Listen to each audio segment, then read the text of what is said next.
Good morning, everybody. Welcome. My name is Corey Gillette. I'm the Assistant Superintendent for Curriculum and Instruction. And I'm very excited today to introduce our K-8 workshop on the journey of reading through the Ridgefield Public Schools. And we have a team today to present to you, a K-8 team of leaders and teacher leaders. Thank you for being here. As typical in our parent presentations, right underneath us, you can see a link that's a live link that you can add questions to, and we will answer them at the end of the workshop. Or if you view this after the live version, we will email you answers to your questions. So again, good morning and welcome. And I'm going to turn it over to Dr. Annie Tucci, our Humanities 612 supervisor, to start us off. Thank you. Thank you, John, for getting the presentation up. So welcome everyone to our parent workshop, The Journey of Reading. The Ridgefield Public Schools invites you today to join in to learn about reading instruction from kindergarten through 8th grade. During our live broadcast, you'll see, as Corey mentioned, that there is a link in the comment section on our YouTube channel for you to submit questions to us. We will have the question submission open for the next week also to collect questions and respond if you're not watching live. Next slide, please. So first, I'd love to introduce our panelists today. So I'm Dr. Annie Tucci, 612 Humanities Supervisor. We'll take it around the room here on the order of the slide. So Linda, please take it away. Good morning, everyone. I'm Linda Johnson, Director of Elementary Education. Good morning, everyone. I'm Sandy Klaus. I'm the literacy coach at Ridgeberry. Good morning. I'm Jamie Palladino, the principal of Ridgeberry Elementary School. Good morning. I'm Christy Judge, the literacy specialist at Scotts Ridge Middle School. Good morning. I'm Jennifer Fostoli, East Ridge Middle School principal. Thanks, everyone. Next slide, please, John. So before we begin our presentation and our workshop, I just want to share with you the foundation in which curriculum and instruction are grounded in. The foundation of curriculum here at RPS are the learning standards. And here we use the literacy standards that are adopted from the English Language Arts Common Core standards. Literacy standards provide us with a guide for reading, writing, speaking, listening at each grade level. And while literacy encompasses all of those components, today's presentation will be focusing on reading instruction. The reading standards offer a focus for instruction from year to year to ensure that students gain an exposure to a wide range of texts and skills. The presentation will focus primarily on the reading standards for teaching and learning foundational skills, reading of literature, and informational texts. Rigor is also infused through the requirement that our standards read increasingly complex texts throughout the grades. So now let's dive in a little bit about what our workshop will entail.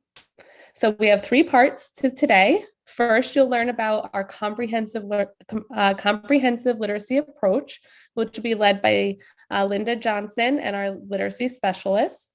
Then I, along with Principal Jennifer Fostoli, will share more information related to reading in the curriculum, instructional practices, and support. And then lastly, our workshop will close with Principal Jamie Palladino with connections to home and supporting our growing readers outside of the classroom. Don't forget about the question catcher in the comment section. When our workshop ends, we'll be sure to answer those questions that have been submitted. So without further ado, here's our Director of Elementary Education, Linda Johnson.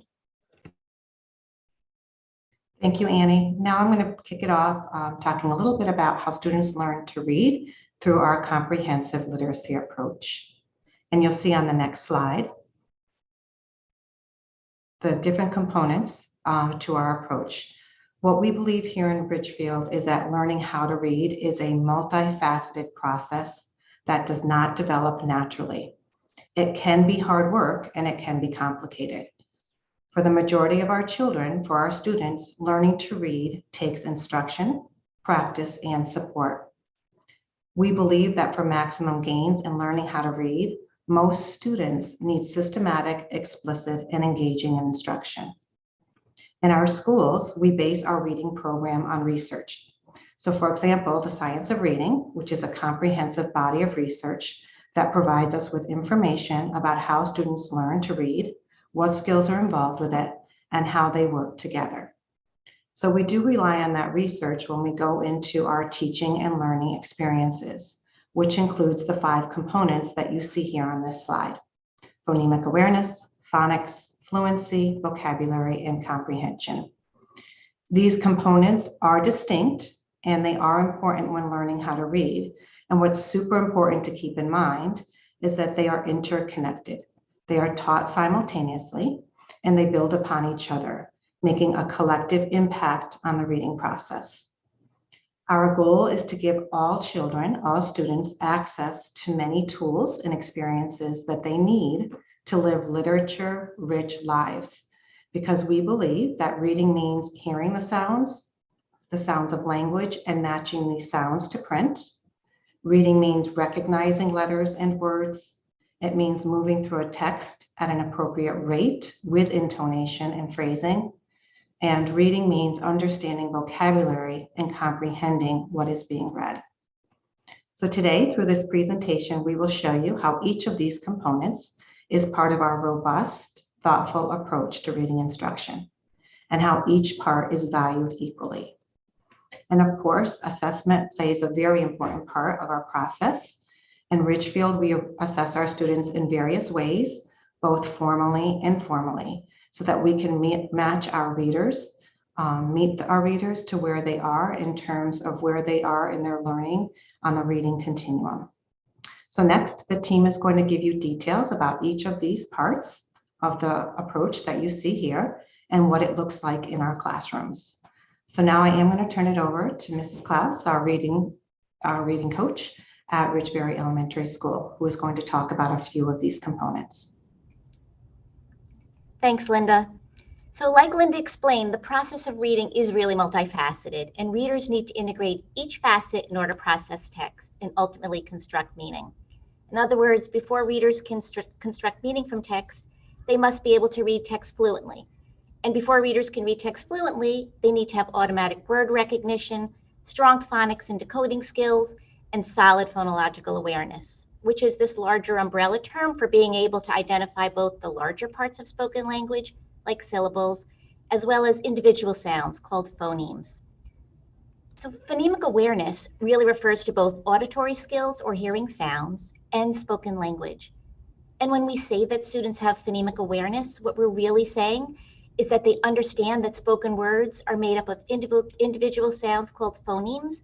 And when we say that students have become phonemically proficient, we mean that they have the ability to isolate, blend, and manipulate individual sounds and words.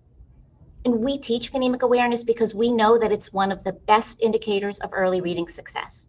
And we know that when students become phonemically proficient, they'll be able to transfer these skills to print so they can read and spell words. Students need phonemic awareness instruction because while it may seem natural to hear individual sounds, it actually isn't natural at all, because when we speak, we co-articulate sounds. This year, we implemented a new phonemic awareness curriculum resource in our preschool, kindergarten, and first grade classrooms called Haggerty. This is when we teach the skills you see listed on the slide here. Our phonemic awareness instruction is explicit, precise, and guiding. It's systematic, which means there's a predetermined sequence of introducing skills, and it's multisensory because using multiple senses stimulates different parts of the brain, making our teaching stickier. So here are a couple of examples of what phonemic awareness instruction looks like in the classroom. You might see students learning to combine words to make compound words like snow and man make snowman. Or they might be learning to isolate an ending sound by punching out that final sound in a word like cat, cat, t, t. Okay, next slide, please. Phonics. So phonemic awareness and phonics really work together to help students read and spell because words are made up of both sounds, phonemic awareness, and the letters that represent these sounds in print. That's the phonics part. And phonics instruction is a system that focuses on the relationships between letters and sounds in written language that have been presented in a clearly defined sequence so that students can later lean on these letter-sound relationships when reading and when writing. During phonics instruction, students also learn to recognize word parts and multisyllabic words and high-frequency words, including those that are irregular. High-frequency words occur with great frequency in text, so learning to read them on sight dramatically improves fluency. And research tells us that in order for students to become fluent and skilled readers, they need to be able to decode words accurately and automatically. Strong phonics instruction enables readers to both recognize familiar words and also to read unknown words by decoding strings of letters and then later blending them together. Next year, we'll be using the Foundation's phonics curriculum resource in our pre-K through second grade classrooms. And much like phonemic awareness instruction, phonics instruction is both systematic, explicit, and multisensory. In our classrooms, students practice phonics skills both in isolation and in context. So for example, at the appropriate time in the scope and sequence, you might see students reviewing vowel sound cards and then making CVC, which is consonant, vowel, consonant words using magnetic tiles. That's the out of context part. And then you'll see them practicing this vowel work in a decodable text that has a high percentage of this targeted skill. That's the in context part. Next slide, please. So fluency. Fluency is often referred to as the bridge between word recognition and comprehension. We say that readers are fluent when they're able to read a text accurately, at a conversational rate, and with proper phrasing and expression. Fluency is directly related to comprehension because when students are automatic with a text, their cognitive load or their attention is freed up so that they can devote it to understanding the text. Therefore, as students become fluent readers, they become able to interact with texts in more sophisticated ways. There are a variety of ways that teachers teach fluency in classrooms, both whole class and in small groups. Some examples include modeling fluent reading during read aloud, shared reading, repeat reading, choral reading, maybe reading partners working together to assess one another's fluency, and there's more. And teachers are able to assess reading fluency so that they can actually target specific areas of need. So on the next slides, Christy Judge, our middle school literacy specialist, will share information about vocabulary and comprehension. Next slide, please. So vocabulary refers to the words we need to create meaning through writing and speaking, as well as uncover meaning through listening and reading. Focusing on reading specifically, students need vocabulary because it's an important component of comprehension. When students encounter several unknown or unfamiliar words within a text, it will often lead to a breakdown of their understanding of what they are reading. Teachers use both direct and indirect instruction to teach new vocabulary. Direct instruction includes pre-teaching of new terms at the start of a unit. Teachers might also hang word walls around the room as reminders of the new vocabulary necessary for understanding. Students may also participate in word mapping, where they start to see the connections between words within a unit and how they connect to the concepts they are learning. This is especially true in science and social studies. Teachers also provide indirect support by teaching students to use morphemic analysis to discover the meanings of new words as they encounter them in their reading.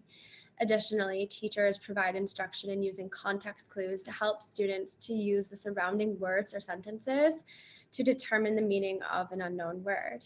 At home, parents can continue to support students' vocabulary by encouraging them to use the words that they are studying. Additionally, by pointing out words that you are using in conversation and providing context to the meaning or defining those terms is especially helpful. Pointing out words with multiple meanings is also extremely beneficial to vocabulary support. Next slide, please. Comprehension is the end goal of reading. It is the culmination of skills that allow students to create meaning in the text that they are reading, as well as demonstrate their thinking. Students need comprehension to make meaning of what they read, as well as connect to their own experiences and backgrounds.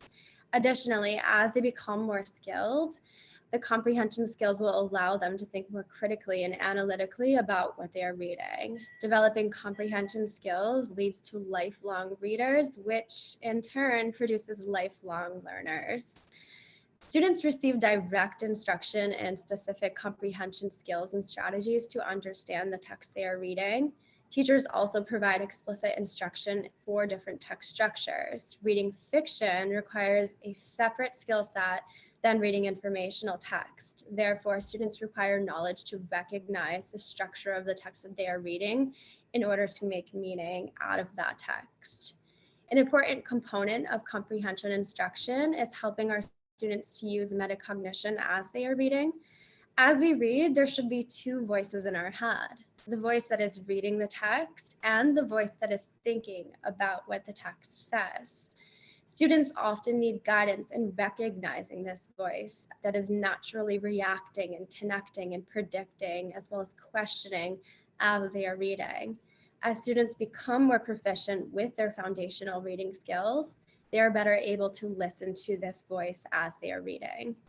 Open-ended questioning is a great way to encourage students to think about the text. This helps students to lift the level of their thinking and allows them to make connections to their own unique experiences. This is something that can also be done at home. Next slide, please. Here we see a diagram. This is Scarborough's rope, and we can see just how complicated of a process reading truly is. And it's no wonder that we are sometimes tired after reading, especially when we're reading a text that's more complex. At the bottom of the diagram, we see our foundational reading skills. So we have phonological awareness, decoding, and sight recognition, which combine to form increasingly automatic reading. On the top of the diagram are the components of comprehension, background knowledge, vocabulary, language structures, verbal reasoning, and literacy knowledge.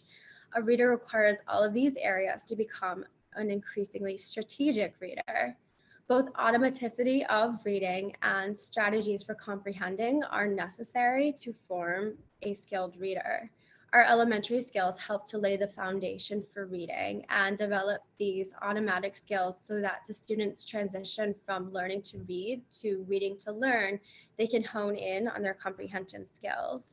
In middle school, we're focusing on the 5 comprehensions of strategic reading, especially as students are exposed to more rigorous, complex, fictional, and informational texts. And back to Annie. Next slide, please.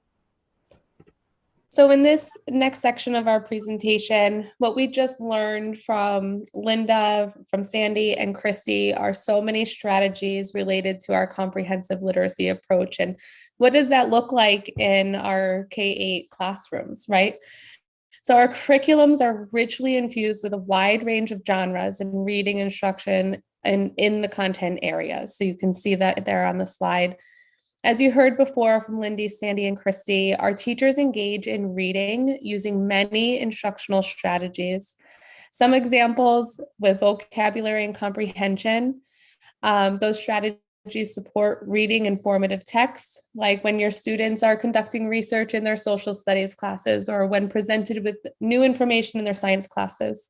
Our teachers help to develop their understanding and comprehension through questioning techniques, close reading strategies.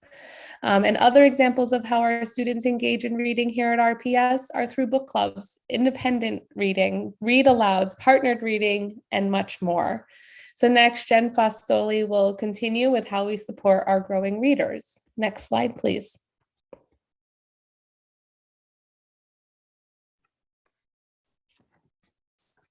Schools support a literature-rich environment. Literacy is foundational to the entire learning experience. To create this rich environment, we have classroom libraries. Students' input, choice, and interests are all taken into account when cultivating these classroom libraries. We also have robust library media centers and curriculum resources to support instruction for all types of texts, ranging from literature to informational texts. Ensuring a literature-rich environment means literacy is embedded as a part of the whole learning experience. You will find reading as a fundamental part of all subjects, from science to a traditional English class. Each of our schools have a literacy specialist. You met Christy today, and we have Dr. Robin Collins here at East Ridge Middle School. They are responsible for coaching and professional development and providing literacy intervention for our students. Our instructional leaders are also support our ELA team. We have our curriculum supervisor, Dr. Annie Tucci, department leaders, and building administrators. We work as a collaborative team to ensure best practices are rooted in current research. Similar to the growth mindset that we foster in our students, our professionals are always working to expand their craft to better meet their students' needs. Opportunities for professional learning are made available for our teachers and in turn will support our students. The MTSS process is implemented in K-8 to identify students who need additional support beyond their classroom time. In general, the process is facilitated by frequent collaborative team meetings used to analyze student data. Teachers and interventionists are included on this team. Once students are identified, personalized and relevant goals are created for students. During literacy intervention, students will work on meeting these goals. Interventionists monitor progress, adjust strategies to meet individual student needs, and evaluate goal mastery. As a result, the collaborative team analyzes student progress during intervention and will exit the student if they have met their goals or provide further intervention if it's still needed. A lot of times parents will ask, what can we do outside of school to support and help our kids? We know that parents are children's first teachers. By speaking, listening, and reading to their children, parents help develop language and early literacy skills. Reading aloud can continue into all age groups, not just when children are young. Just having books at home is proven to be positively benefit children in a number of ways. A 2-decade-long study found that the mere presence of home libraries increased children's academic success, vocabulary development, attention, and achievement. Research also tells us that children become better readers by reading. So we encourage you to give your children choice. The more they read for pleasure, the more interest they become. I have a little story of my son, who's now in 7th grade. He was a reluctant reader, didn't enjoy reading at home, read because he kind of had to. He started getting into graphic novels. And at first, as a parent, I kind of thought, we got to read chapter books at your age.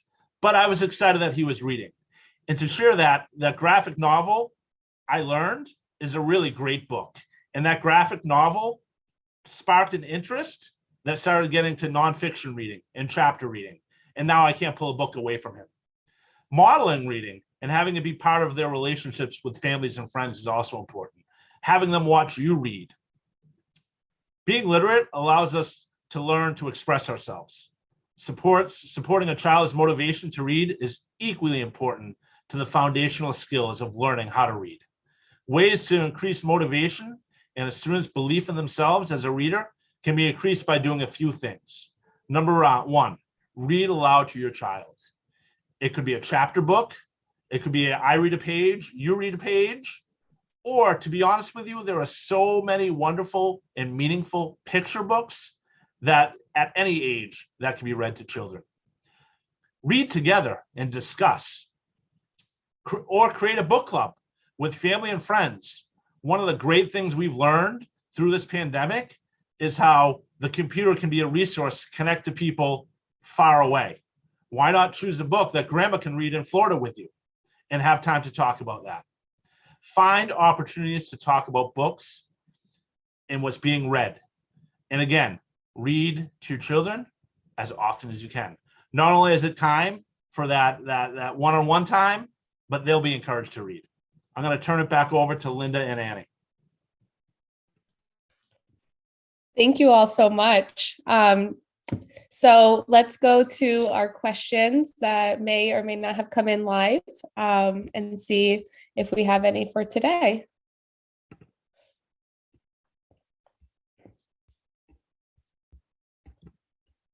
So while we have no live questions, it's important to know that our forum will be open for the remainder of the week if you're watching this on your at your leisure. And also, if you ever have questions about reading, connect with your student's teacher, right? Your building principal, and we are here to support always. So thank you so much for joining us today. So I'll just jump in, Dr. Tucci, if it's okay, team. I know that the one question that we often receive from parents, although it didn't come in this morning or previously as the forum's been open for a bit here, is that parents often ask about the transition from elementary school to middle school, and what we're doing here within our schools to work on that transition so that it can be smooth for our 5th graders to 6th grade. And then similar work, I would imagine, right, from 8th to 9th. So it's important for parents to know that that is a very important time for us. We give our transitions from 5th to 6th in all content areas considerable thought. And ways that we work on that is we do find time to work with our district literacy specialists at the middle school and the literacy coaches and interventionists at the elementary level to talk, to collaborate, share common goals, common approaches. We are working on inter-school visitations. This year we've had visitations in the area of writing, where we've had folks, teachers, administrators from our high school and middle school visit a 5th grade writing class. And then we turned it right around and visited an 8th grade writing class. And one of our goals is to do similar work in reading next year so that our teachers can see what reading looks like at the elementary levels as well as the secondary levels. And of course, we are, consistently reflecting on our practices. We reflect on how our students are responding to instruction. And I think that's a really important piece for parents to keep in mind, that it's not a one-size-fits-all.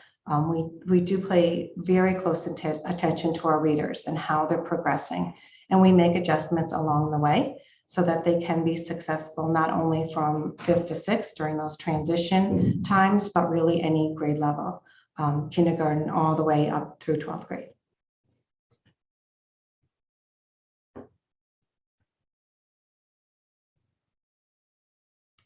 Ms. Gillette, I think you're on mute. Bummer. Thank you very much, team. Thank you to the parents who joined us and the parents who will be joining us recorded throughout the week. We look forward to any questions and